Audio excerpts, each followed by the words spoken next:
Hello. In this video, we review how to solve a special type of equation, one which has radicals. Let's get started. So we begin by looking at an example of a radical equation. For example, if we have an equation where we have a square root, and underneath the square root inside, we call that the radicand, we have 12 minus 2x, and then we say equals 2. What we're really saying is what values of x would make this true, right? So when you're solving an equation, you're trying to isolate the variable that you're trying to find. But it's not quite a linear equation yet, since we have a radical. So the steps that we have to remember if we're trying to get rid of a square root, for example, is that we need to first, step one, isolate the radical. Whether if it's a square root, a cube root, any index radical, if you're trying to solve a radical equation, you first need to isolate the radical or one of the radicals. So I can see that this one has already been isolated. I already have square root by itself on one side. So the next thing I'd want to do is to say, okay, how would I undo a square root operation? Well, the opposite of square rooting a number or an expression is to square it. It's its inverse operation. So if I were to square the left side of this equation, what would I have to do to the right side? Yep, you have to do the same thing. You have to have balance to make sure that they're still equal to each other. So the left side squared equals the right side squared. That's step two. Well, what does that actually produce? It lifts the square root because now there's two copies of them, and a square root requires two of a kind to remove something from the radical. So now I just have 12 minus 2x. That's a linear equation. Sometimes what's underneath there will be quadratic or higher powers, and we'll have to solve them appropriately. But for now, it's nice and linear. On the right side of the equation here, we have 2 squared, which is 4. So now, step 3, what do you think is going to be? That's right. Step 3 is to solve the resulting equation. Now notice, if there was another radical, we would have to continue isolating each new radical. But since there was only one this time, we can just solve that linear equation. So to solve the linear equation, we just isolate the variable on one side. Maybe you like the variable to be positive, so you add 2x to both sides and subtract 4 to both sides. 12 minus 4 is 8. So 2x would have to equal 8. Dividing both sides by 2, x would have to equal, that's right, 4. Now there is one more step. You might be thinking, why? We have the solution. It's just the number 4, right? That would be our solution set, we would say. But before you declare your victory over solving this radical equation, you need to check whether or not that input for x is a valid input, and that brings us to step 4. To check if you have a valid input, you need to actually input it into the function and see if it actually creates the same output on both sides of the equation. Because an equation requires that both sides are the same, right? So if this input somehow does not do that, then we have a faulty or an extraneous solution. So let's take a look at what happens when you input 4 as x. You would get, in this situation, the square root of 12, and what is negative 2 times positive 4? You're just replacing x with 4. You get negative 8 there, don't you? So 12 minus 8 under the radical. Does that, in fact, equal the other side originally, which was 2? Well, you'd have 12 minus 8, which is 4, and the square root of 4 is, in fact, 2. So I've checked it out. This input does create the same output on both sides of the equation, so we have, in fact, found the correct answer for x. Okay.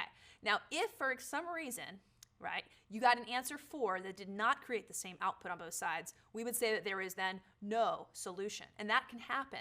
You might have a situation where we say, when would the left side equal the right side? And the answer is never. That definitely can happen, which is why we have to check whether or not our solutions are true solutions or what we call extraneous solutions. If you're wondering, why am I getting extraneous solutions potentially? Whenever you raise an equation to a power on both sides, whether it's the second, third, fourth, any power, you introduce the possibility of extra solutions which do not actually work. Okay, so be careful there. Anytime you're solving a radical equation, you might have an extraneous solution or two, so you have to check. All right, feel free to check in Desmos.com on the interactive notes. There are links provided on each slide so that you can see the actual graphs and where the solution would correspond, that these two graphs would be equal when x equals 4. So let's head over to our next slide and see what we have to talk about. We have an example. It says solve the radical equation if possible. Radical, or square root of, negative 2x plus 19, that's all underneath that radical, equals x minus 2. So pause the video. This is exactly like the last problem with one extra caveat. So see if you can try it on your own and then come back and see how you did. All right, what was the first thing you had to look for? That's right. Was the radical part isolated? And in this case, it already was by itself, wasn't it? So once it's been isolated, step 2 was get rid of the square root. And how did we do that? Yep, we raised both sides to the second power. If this was a cube root, we'd have to raise both sides to the third power, because what we do to one side, we do to the other side. Lifting the square root is what happens on the left side, right? Is that what you got? Negative 2x plus 19. And when you squared the right side, hopefully this is a good review of how to multiply something by itself, you could do FOILing here. And feel free to watch our former videos if you need to refresh yourself on what that looked like.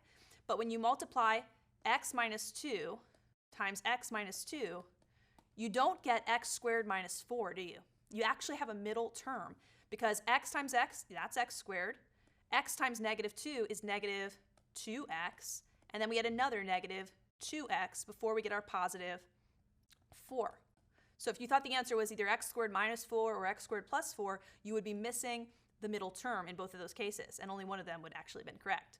So the answer on the right side right now is x squared minus 4 copies of x plus 4, since those are like terms, the negative 2x copies. There's 2 copies of them. But on the left side of the equation, we still have the linear expression, negative 2x plus 19. So what type of equation is this? Negative 2x plus 19 equals x squared minus 4x plus 4. What power do you have?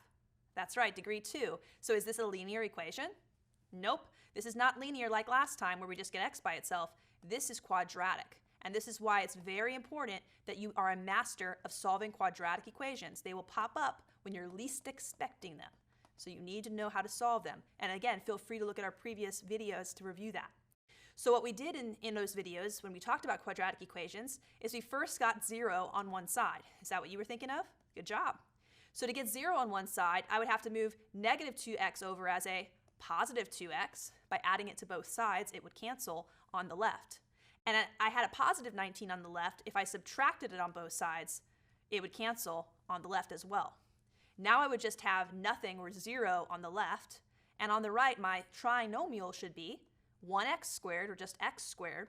Negative 4x plus 2x is negative 2 copies of x. And 4 minus 19 is negative 15. Now what's good news about this problem is this looks like it could be factored. If it could not be factored, what methods would you have to use to solve this quadratic equation? That's right, either complete the square or the quadratic formula.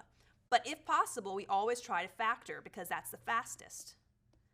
Well, what factors of x squared do we have? Just x and x. What about the factors of negative 15? Well, it's a negative number. The result of multiplication gives you a negative. That means that the two numbers you multiplied had to have different signs. The factors of 15 are 1 and 15, or 3 and 5, and we want their difference, with different signs, I guess their sum, to become negative 2. So one of them needs to be a 5, one of them needs to be a 3, different signs, but we want to end up adding them together to get a negative 2, so who should be negative, the 5 or the 3? Negative 5, that's correct. X minus 5 and x plus 3 would be the appropriate factors in either order, as long as you have the right signs with the right numbers. Well, if you remember from our review video on how to solve these, we then recognize that if you have something times something equals 0, that's called the zero product rule, right? That means you can set each factor equal to 0 in order for this to make sense. If x minus 5 equals 0, what would x have had to been? 5 is correct. But what if x plus 3 had equaled 0? What would x have had to have been? That's right, negative 3. So if you had like a multiple choice test, one of the answers I would put for A would be both of these numbers. The solution set would contain, for example, negative 3, we usually put the negative one first, the smaller one first, comma 5. And you might have picked this and said, I'm done, right? But another answer choice that I would have put down for B would be just negative 3. And another choice, maybe for C, would have been 5, only 5. And then for D, I might have put no solution, right? How would you know which of these it is? I mean, you're probably predisposed to think it's the first one, right? Both solutions. That's what my problem just told me. But remember what we said earlier? If you ever have a radical in your equation and you raise both sides of that equation to a power, you introduce the possibility of extraneous solutions which aren't really going to work. So let's check. This was step 4 of our guide here. We're going to check whether or not 5 and negative 3 are valid inputs because they have to produce the same output on both sides. So let's take a look at 5, for example. If you check and you put in your 5 here, you would have the square root of negative 2 times 5 is negative 10. hold that in your head, add 19 to it. What's negative 10 plus 19? It's 9, right? So we're getting the square root of 9 on the left. Does that equal the same thing that we get on the right side when we input 5 for x? 5 minus 2 is 3. Well, the square root of 9 is in fact 3. So 5 is a valid input. It creates the same output on both sides. What about negative 3? Would that be a valid input? Well, let's check. Input negative 3 for x on both sides of this equation. You would have the square root of negative 2 times negative 3 is a positive 6. Hold that thought. Add 19 to it. What is 6 plus 19? Yes, it is 25. So we got 6 plus 19 giving us 25. We know the square root of 25 should be positive 5, but look what happens if you input negative 3 on the the right side of this equation. Negative 3 is your input for x, minus 2. What do you get? Carefully, when you take a negative and you put another negative, it's like owing $3, now you owe another $2, you owe $5 altogether. Negative 5 would be your output. Is that equal on both sides? The square root of 25, will that ever produce a negative 5? Nope, never, right? Square roots will always produce positive results as long as you had real numbers you were dealing with. So we can now declare with confidence that negative 3 is really not a valid input because it would generate different outputs on the different sides of the equations. So we would say the only real answer in our solution set is 5. And that's the importance, demonstrated to you now, of checking your inputs. Are they truly valid? Okay. It's kind of like in real life if you were trying to figure out if you could afford the next new iPhone, for example, and you say, okay, I make this much money per hour, and I know the iPhone costs this much money. Let's see how many hours a week I would need to work in order for that to happen. Hey, let me even divide that out into 7 days and figure out how many hours a day I would need to work.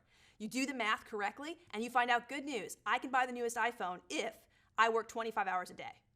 Okay? In theory, it's possible, but in reality, there are only 24 hours in a day. So it wouldn't be a valid input. Therefore, you would throw out that possibility, wouldn't you? Same thing here. We're saying if these two equations are equal to each other, the answers could be 5 or negative 3. But negative 3 is not a valid input, so we throw it out. Okay, let's head over to example 2. Example 2, a little bit more difficult. Try to pause the video and try it on your own following our guidelines. It says solve this radical equation, if possible.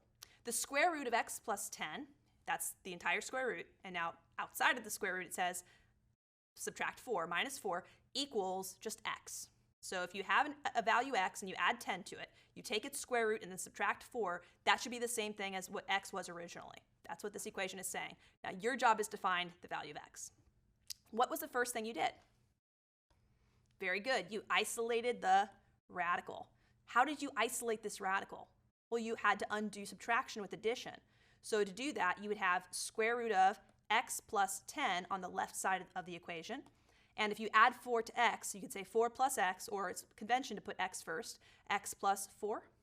Added 4 to both sides. Now you've isolated the radical. What was the next thing you did? Good, you squared both sides because you had a square root you would like to get rid of. What you do to one side, you must do to the other.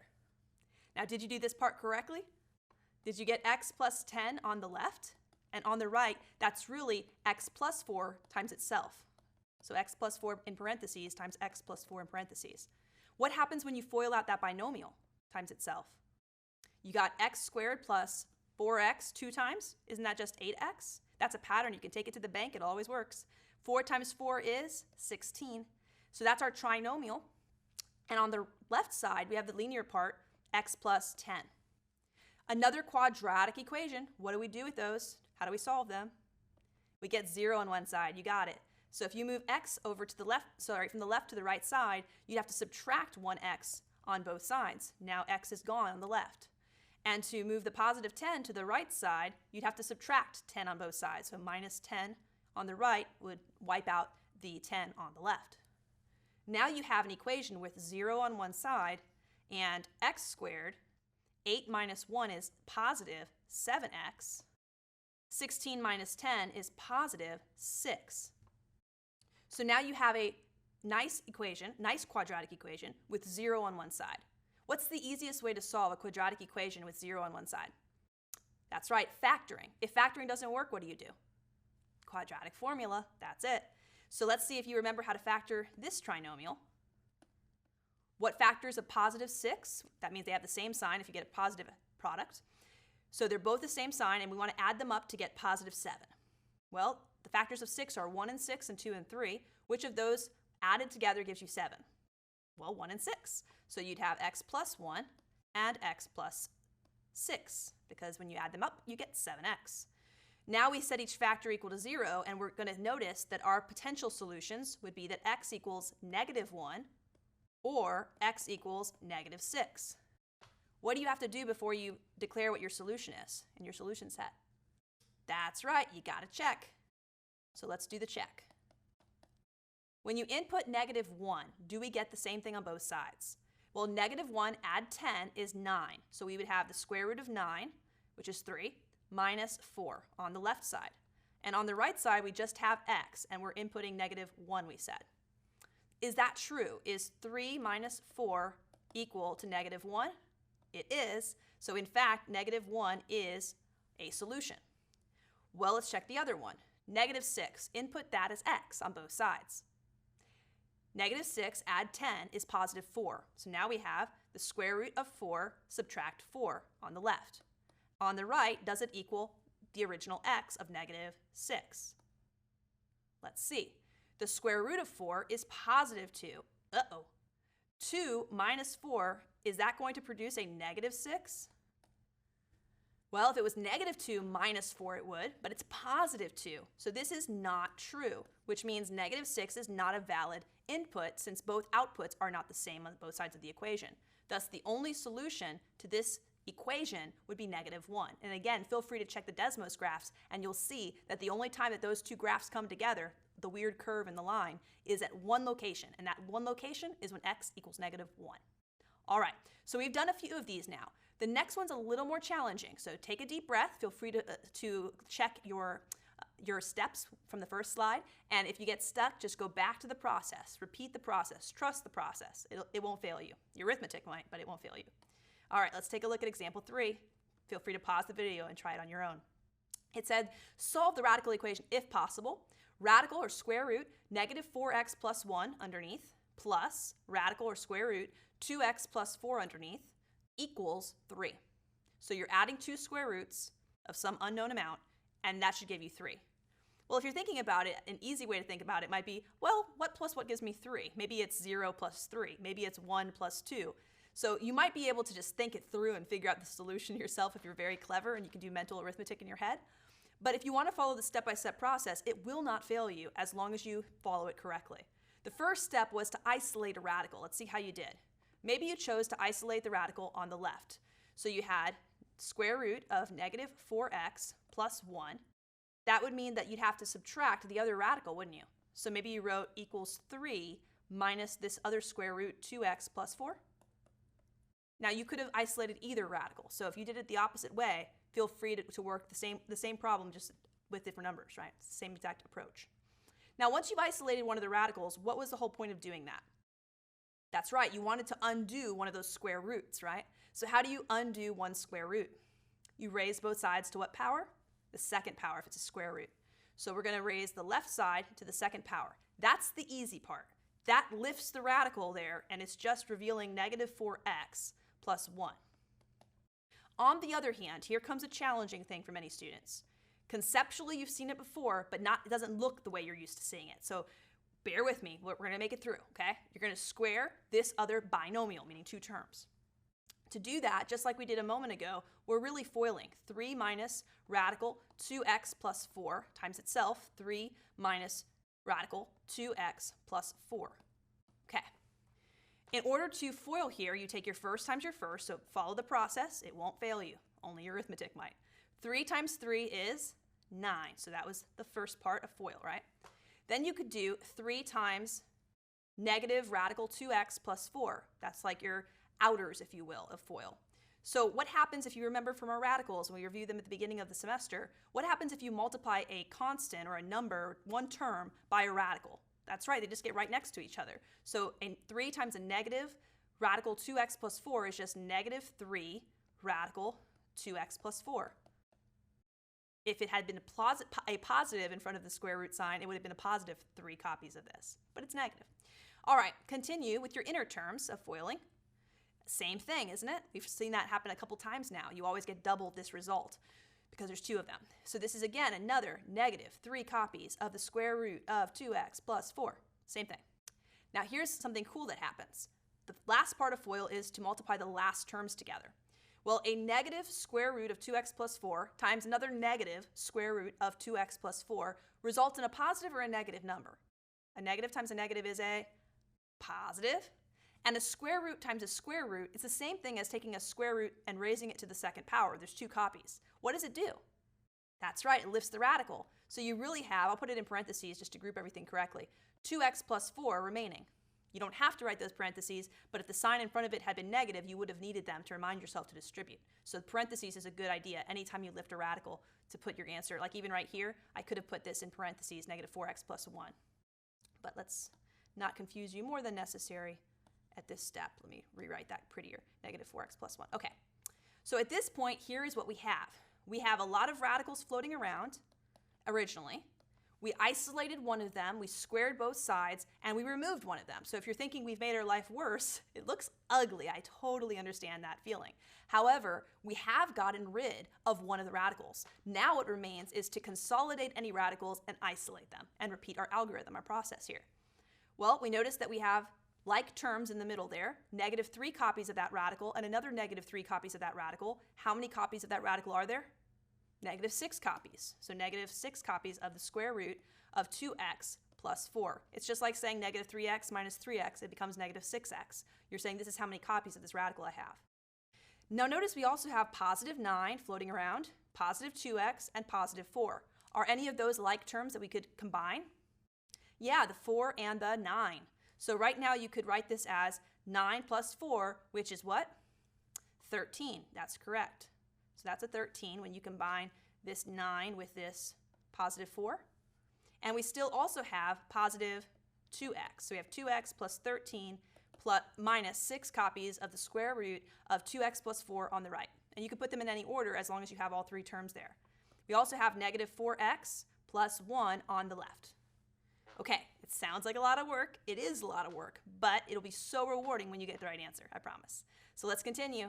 What did we do after we have basically, now we just have one radical? What is the first step of the algorithm if you're repeating it now? We just have one radical, so we're repeating the algorithm. That's right, we isolate it.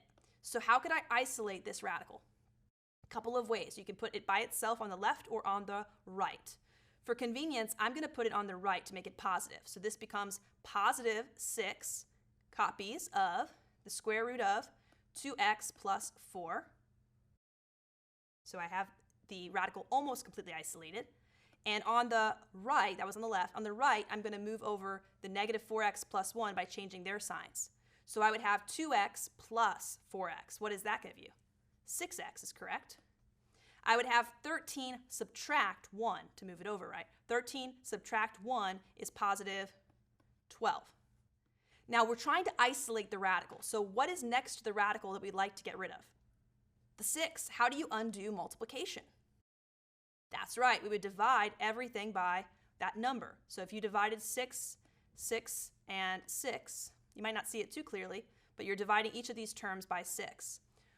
What would we have now as our result? We'll come up here to the top. Well, we would just have the radical by itself. We have the square root of 2x plus 4 on the left. Finally, it's isolated. Whew. And on the right, we have x, because 6 over 6 is 1, or 1x, so x. And 12 divided by 6 is 2. We were actually quite nice to you there, believe it or not, even though this problem sounds traumatic, I'm sure, or feels that way. Next, we can repeat step 2 of the algorithm, which was get rid of the radical by squaring both sides. If you squared both sides of this radical right now, we would just get 2x plus 4 on the left. And on the right, good news, this is linear so far on the left. On the right, though, we are going to have to square a binomial. And we've done that a few times already. When you FOIL x plus 2 times x plus 2, what do you get? X squared. 2x 2 times, that's really 4x, and 4. Well, this is another quadratic equation. We've done this in two other examples earlier today. So we got 0 on one side. We moved over our 2x as a negative 2x, so 4x minus 2x is positive 2x. And we subtracted 4 on both sides. Uh-oh, C went away. We have no constant. Have no fear. Factoring is still here. We can factor out the x, can't we? The greatest common factor. Yeah, so it's not a trinomial anymore, but there's still a GCF. That leaves me with x out front and x plus 2 in parentheses.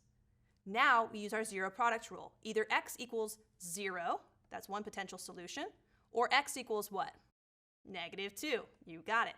So before you declare with confidence your victory over this problem, or maybe you're just overwhelmed and that's okay, you'll have to watch it slower again, what you can do is check whether these are valid inputs, right? They might both work. It could be that neither one work or that only one of them works, right? So what happens, for example, if x were 0? If x were 0 as your input here for x, well, you would have nothing plus 1, because nothing times -4 is still nothing.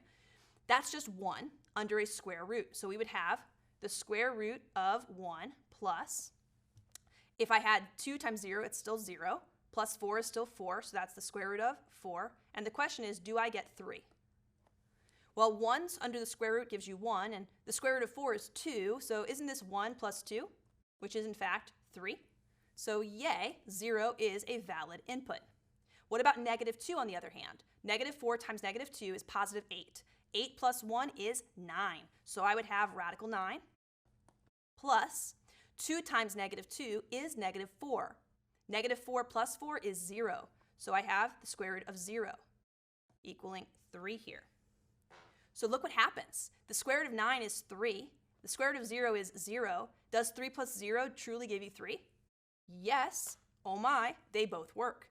Check out the funky graph associated with this equation on your Desmos link in the interactive notes. You'll find that those are the two places when x is 0 and when x is -2, when that line and that funky curve actually do consolidate, when they actually intersect and come together. Okay? So those are the only two inputs that would make this a true statement.